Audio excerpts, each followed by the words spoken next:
किसी भी टॉपिक को अच्छी तरह से समझने के लिए बहुत ज़रूरी है कि हम उसकी बार बार प्रैक्टिस करें। तो आज के इस वीडियो में मैं आपके लिए लेकर आई हूँ प्रोनाउंस के practice sentences.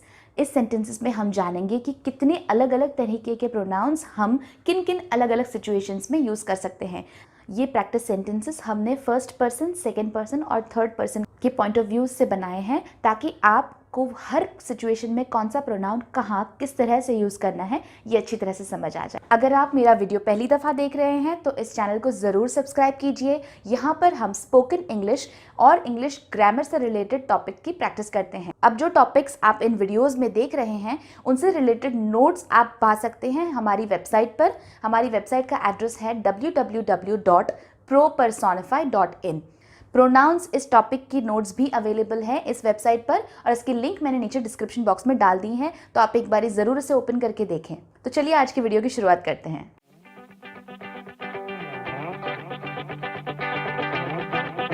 Hello and welcome everyone, मैं हूं भक्ति संघवी और आप देख रहे हैं प्रो पर्सोनिफाई विद भक्ति। तो पिछले वीडियो में हमने सीखा कि प्रोनाउन क्या होता है।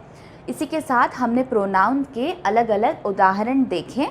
फर्स्ट पर्सन, सेकेंड पर्सन और थर्ड पर्सन में कौन से प्रोनाउंस यूज़ किए जाते हैं ये सब हमने सीखा। आज इस वीडियो में हम सीखेंगे कि इन प्रोनाउन के शब्दों को हम वाक्यों में किस तरह से यूज़ करेंगे, क्योंकि काफ़ी बार हम जो इंग्लिश मीडियम में पढ़े हैं वो लोग भी मिस्टेक्स कर जाते हैं, गलत प्रोनाउन गलत सेंटेंसेस में यूज़ कर लेते हैं। ये मिस्टेक ज़्यादातर होती है थर्ड पर्सन में। तो वीडियो एंड तक देखिएगा ताकि आप थर्ड पर्सन के प्रोनाउन की प्रैक्टिस मिस ना करें। तो चलिए हम वीडियो को आगे बढ़ाएं। इससे पहले आपने ये रेड बटन दबाया है या नहीं पहले चेक कीजिए। ये सब्सक्राइब बटन है, अगर नहीं दबाया है तो पहले सब्सक्राइब कर लीजिए ताकि आप मेरे सारे टॉपिक्स लगातार देख सकें, एक भी टॉपिक मिस ना करें और आने वाले वीडियोस की सबसे पहले जानकारी आप ही को मिले। अच्छा, पहले मुझे ये बताइए कि क्या फर्स्ट पर्सन, सेकेंड पर्सन और थर्ड पर्सन में प्रोनाउंस डिफ़र करते हैं? क्या हम एक ही प्रोनाउन को हर एक पर्सन के लिए यूज़ कर सकते हैं? अगर आपने मेरी पिछले वीडियो ध्यान से देखी है तो इसका जवाब आपके पास है।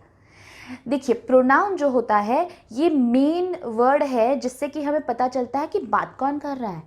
जो वाक्य हम कह रहे हैं या हम किसी बुक में या कहीं पे भी पढ़ रहे हैं या किसी से सुन रहे हैं, ये बोल कौन रहा है, ये किसकी तरफ से आ रहा है। ये मैं बोल रही हूँ, ये आप कह रहे हो, या ये कोई तीसरा बोल रहा है, या उसके बारे में है या उनकी चीज़ों के बारे में है, उनके विचारों के बारे में है। कंफ्यूज मत होइए, मैं आगे समझाती हूँ। चलिए आपके लिए आसान कर देती हूँ। पिछली बारी मैंने बताया था आपको कि फर्स्ट पर्सन से रिलेटेड प्रोनाउंस कौन से होते हैं। फर्स्ट पर्सन यानी कि मैं, जो भी बोल रहा है वो व्यक्ति खुद होता है फर्स्ट पर्सन। वो अपने नज़रिए से जब बात करता है तो उसे कहते हैं कि वो first person point of view से बात कर रहा है। तो यहाँ पर फर्स्ट पर्सन की जब हम बात करते हैं तो हम अपने लिए कौन से प्रोनाउंस यूज़ करेंगे? बताया था मैंने पिछली बारी, आई, मी, माइन, माई सेल्फ, और अगर मेरे साथ और कुछ लोग हैं तो वी, अस, आवर्स, आवरसेल्व्स, इस तरह के प्रोनाउंस हम यूज़ कर सकते हैं। तो इन्हीं सारे प्रोनाउंस को चलिए हम अब वाक्यों में इस्तेमाल करके देखते हैं। आई लॉस्ट माई कीज़, यहाँ पर आई प्रोनाउन आ गया। We are coming for dinner tonight, हम आज रात खाने पर आ रहे हैं। ये हम यानी कि वी, ये हुआ pronoun. Rumi and I are going for a movie, we will be late. अब ये रूमी एंड आई, रूमी और मैं, आई हुआ मेरे लिए प्रोनाउन और हम दोनों हैं इसलिए we will be late tonight, हम दोनों लेट हो जाएंगे, तो वी भी हो गया pronoun. We are working from home these days because our office is under maintenance. अब ये वी हुआ प्रोनाउन क्योंकि हम सारे हैं जो हम घर से काम कर रहे हैं और इस सेंटेंस के according our office is under maintenance, यानी हमारी ऑफिस में कुछ रेनोवेशन काम चल रहा है। तो ये आवर हुआ हमारी ऑफिस, ये आवर भी हुआ pronoun. In the camp we were all by ourselves, तो ये वाक्य का अर्थ है कि जब हम कैंप में गए थे तो हम अपने आप पर ही निर्भर थे या हमारे साथ कोई नहीं था, हम अकेले ही थे। तो इसमें वी भी हुआ प्रोनाउन एंड आवरसेल्व्स यानी हम खुद पर डिपेंडेंट थे, हम हमारे ऊपर ही डिपेंडेंट थे। तो ये जो हमारा अपने आप, ये हुआ आवरसेल्व्स, ये आवरसेल्व्स है हम सबके लिए pronoun. We couldn't attend the party as both of us were not well, हम पार्टी में नहीं आ सके क्योंकि हम दोनों की तबीयत खराब थी। वी हुआ प्रोनाउन एंड बोथ ऑफ अस यानी हम दोनों, हम पार्टी में नहीं आ सके क्योंकि हम दोनों की तबीयत खराब थी। अस, बोथ ऑफ अस, ये भी हुआ प्रोनाउन फर्स्ट पर्सन। तो ये है प्रैक्टिस सेंटेंसेस फर्स्ट पर्सन को लेकर। अब हम देखते हैं सेकंड पर्सन में किस तरह से प्रोनाउंस को बोला जाता है। अब सेकंड पर्सन वो होता है जिससे हम बात कर रहे हैं। तो जब मैं आपसे बात कर रही हूँ तो आप हैं सेकंड पर्सन। जो भी व्यक्ति किसी सामने वाले से बात कर रहा है या जिससे कुछ कह रहा है वो होता है सेकंड पर्सन। तो अब second person point of view में यूज़ किए जाने वाले प्रोनाउंस होते हैं यू, योर, योर्स, योरसेल्फ। अगर सामने वाले के साथ कोई और भी है तो हम कह सकते हैं योरसेल्व्स या फिर यू ऑल। इस तरह से भी हम कह सकते हैं प्लूरल के लिए। तो चलिए इसके प्रैक्टिस सेंटेंसेस देखते हैं। पहला वाक्य है you are my best friend, तुम मेरी बेस्ट फ्रेंड हो। तो ये यू हुआ pronoun. Your shoes are very pretty, तुम्हारे जूते बड़े प्यारे हैं। तो ये योर, तुम्हारे, ये हुआ pronoun. You all should be proud of your selves for winning the trophy, तुम सबको अपने आप पर गर्व होना चाहिए ये ट्रॉफी जीतने की वजह से। तुम सबको यानी कि you all should be proud of your selves यानी कि अपने आप पर, क्योंकि वो काफ़ी सारे लोग हैं इसलिए मैंने योर सेल्व्स कहा। अपने आप का मतलब योर सेल्फ भी हो सकता है अगर एक ही व्यक्ति है तो, अगर ज़्यादा हैं तो हम कहेंगे your selves. Please make your selves comfortable, आप प्लीज़ अपने आप को कंफर्टेबल कर लीजिए यानी आराम से बैठ जाइए। योर सेल्व्स कंफर्टेबल, अपने आप को यानी कि yourself. These chocolates are all yours, ये सारी चॉकलेट्स तुम्हारी हैं। तो तुम्हारी यानी yours, these chocolates are all yours, yours यानी ये तुम्हारी हैं।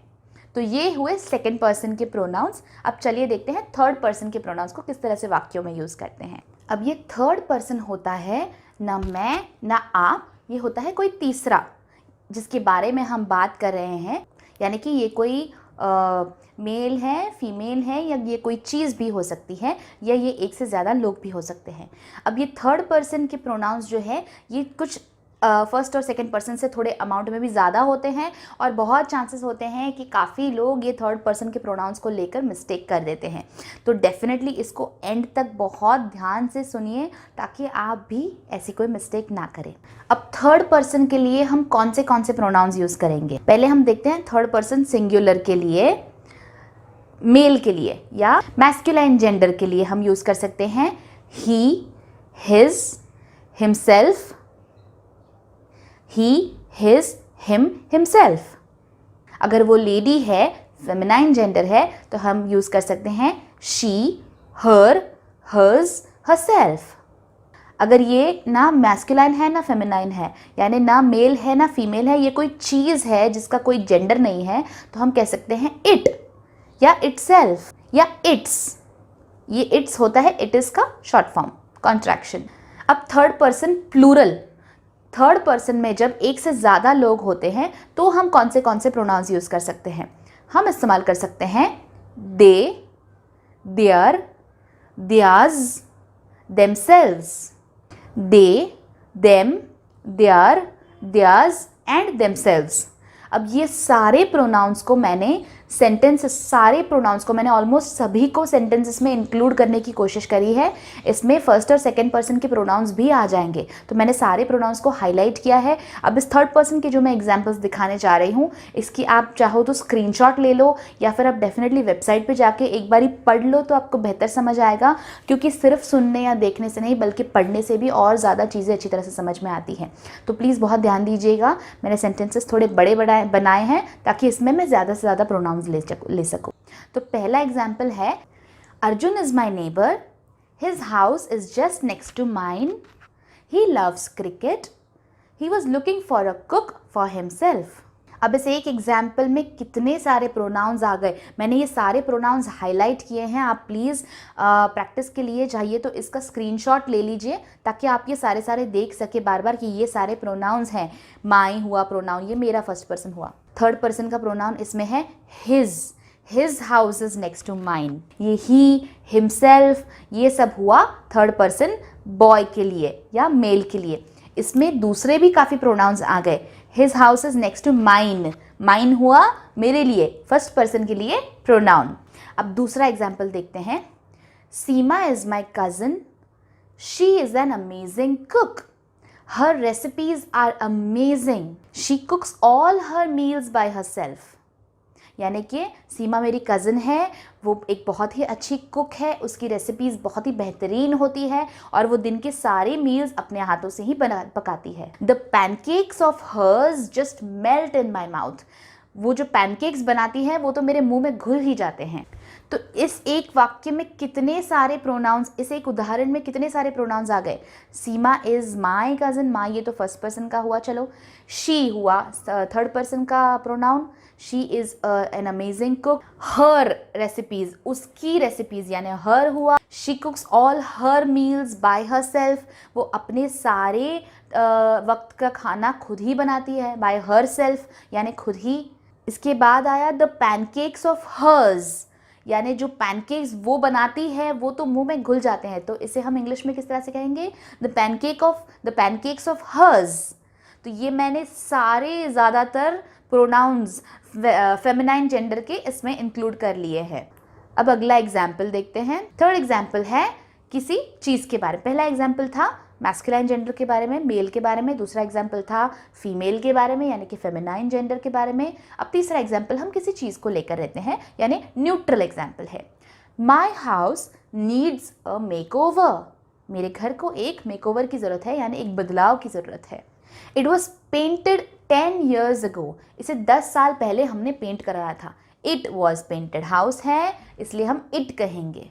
It's door squeaks. इसके दरवाजे कर्कश आवाज़ करते हैं. इट्स डोर स्क्वीक्स यानी उसका दरवाज़ा आवाज़ करता है. ये उसका, क्योंकि हाउस एक वस्तु है, एक चीज़ है, न्यूट्रल जेंडर है, तो उसका दरवाज़ा आवाज़ करता है. उसका, ये हुआ it's. The handle of the door it self is come of. इसका तो हैंडल ही निकल कर खुद ब खुद हाथ में आ गया है. इट्स सेल्फ, इसका हैंडल अपने आप निकल कर मेरे हाथ आ गया है. तो ये हुआ इट्स सेल्फ का इस्तेमाल.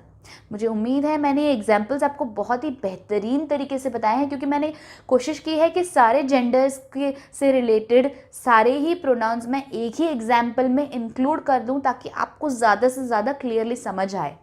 अगर कोई डाउट है तो फिर भी आप मुझे कमेंट बॉक्स में पूछ सकते हैं. एंड डेफिनेटली अगर मेरी ये मेहनत आपको थोड़ी सी भी पसंद आई है तो मुझे डेफिनेटली कमेंट करके बताइए, मुझे बहुत अच्छा लगेगा. अब एक एग्जाम्पल लेते हैं थर्ड पर्सन प्लूरल को लेकर, यानी जब बहुत ज़्यादा लोग होते हैं.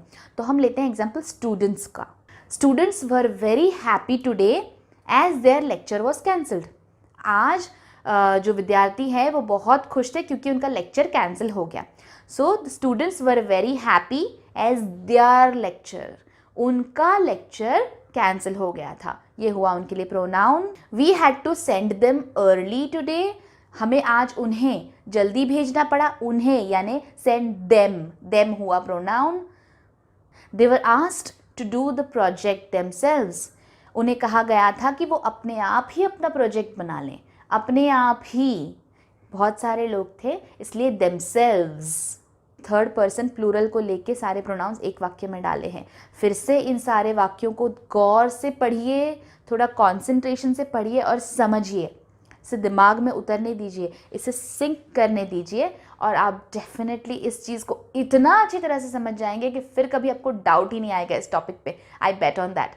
अब आप कुछ भी अगर कहना चाहते हैं इस टॉपिक से रिलेटेड या आज के हमारे इस वीडियो की जो भी चर्चा हुई इससे रिलेटेड, तो डेफिनेटली मुझे कमेंट बॉक्स में लिख कर भेजिए. मुझे बहुत अच्छा लगता है आपके कमेंट्स पढ़कर. और ये अगर वीडियो आपको पसंद आया है, मेरे ये एग्जाम्पल्स, इतनी सारी मेहनत अगर आपको पसंद आई है तो definitely give it a thumbs up. And अब ये बोलने की ज़रूरत नहीं है कि सब्सक्राइब कर लीजिए. आई एम श्योर अब तक आपने कर लिया होगा. So thank you very much पूरा वीडियो देखने के लिए. You have a lovely day. Bye bye.